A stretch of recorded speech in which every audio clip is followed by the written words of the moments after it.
Hi folks, it's Dr. Kathy Dooley of Immaculate Dissection. I'm here with ID push-up tip number 2 of the year, and it's about the hand tripod.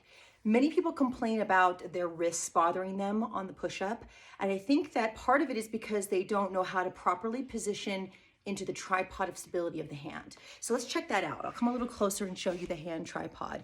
We teach this at our ID3 coursework. It's for the upper extremity.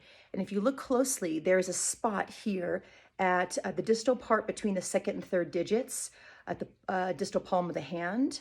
And then you find the base of the first metacarpal right here, where it articulates with the other carpal bones, and the base of the fifth metacarpal, which is articulating with the carpal bones on the more medial side.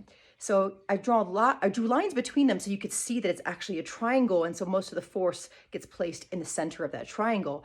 And so you have to digitally push with the fingers to actually get that activation from the palmar surface of the hand. Most people make the mistake on the push-up of just descending into it and collapsing, and that can create wrist impingement, common complaint in the push-up. Also, as you start to activate those sensory receptors, you're starting to get a lot of things from the thumb side, like the radial nerve, the median nerve over here, and then the ulnar nerve for innervation. So that can help you connect to a lot of musculature in the upper extremity that can help you do your push-up. So another one thing to do before you set up is to learn what radial deviation is. Radial deviation is pushing your hand and winking it a little bit towards the midline. You're the strongest in your wrist here and the weakest in your wrist here. This is due to the basic anatomical makeup. So you don't want to do your push-up in this kind of position, and you also don't want to crank it like this.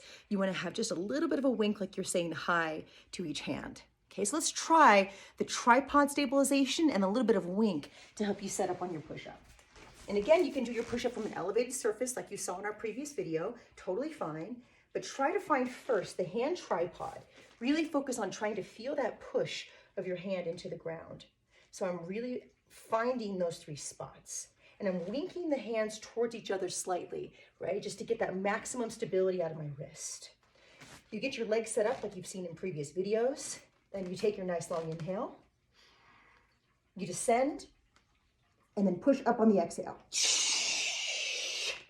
Okay?